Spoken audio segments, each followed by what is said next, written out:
రవాణాలో రోడ్లు కానీ, అదేవిధంగా రైల్వే కానీ, ఎయిర్పోర్టు కానీ, పోర్ట్ ఇవి కీలకమైన పాత్ర పోషిస్తాయి. ఒకప్పుడు బేగంపేటలో ఉన్న ఎయిర్పోర్ట్ ఈరోజు మనం శంషాబాద్కు తరలించుకోవడం జరిగింది.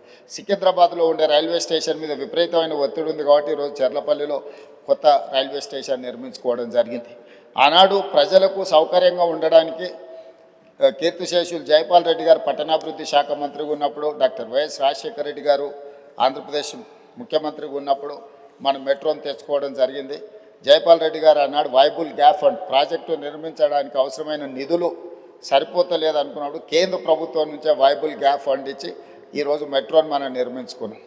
ఆనాడు మనం మెట్రో నిర్మించుకున్నప్పుడు దేశంలో 2వ స్థానంలో ఉంటాం అధ్యక్ష. మొదటి స్థానం ఢిల్లీ ఉంటే 2వ స్థానం హైదరాబాద్ నగరం ఉండే. ఈరోజు 10-12 సంవత్సరాల నిర్లక్ష్యం వల్ల దేశంలో 9వ స్థానానికి మెట్రోలో మనం పడిపోవడం జరిగింది అధ్యక్ష.